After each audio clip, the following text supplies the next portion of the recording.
Teori komunikasi di sini adalah satu pandangan atau pedoman bagi manusia untuk membantu memahami suatu fenomena peristiwa komunikasi dalam kehidupan sehari. Teori komunikasi di sini juga memberikan suatu pemahaman tentang konsep, sejarah dan perkembangan serta peta teori dan contoh aplikasi dalam teori komunikasi sehari-hari.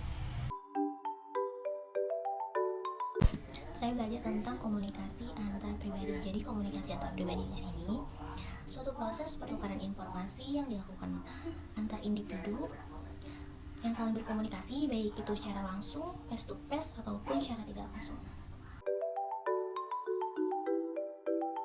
Di dalam teori komunikasi, saya mempelajari tentang teori umum dan teori konseptual.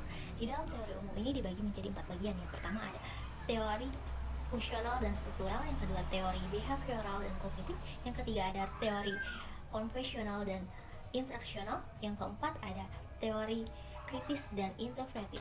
Dan di dalam teori konseptual ini dibagi menjadi 4 bagian. Yang pertama ada komunikasi antar pribadi, kedua ada komunikasi kelompok, ketiga ada komunikasi organisasi, dan keempat ada komunikasi massa.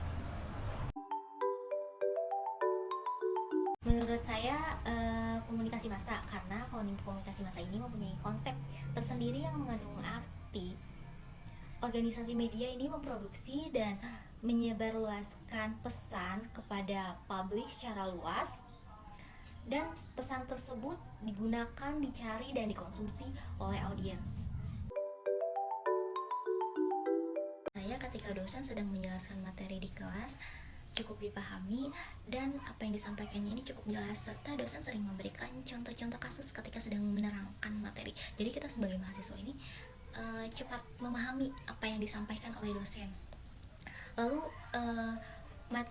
ketika sedang menjelaskan, bahasanya pun bahasa yang sederhana dan sering digunakan dalam keseharian kita, serta dosen pun sering memberikan humor ketika sedang belajar. Jadi kita sebagai mahasiswa pun tidak tegang, lalu kita jadi tidak kaku, dan materi yang disampaikan pun jadi cukup untuk dimengerti.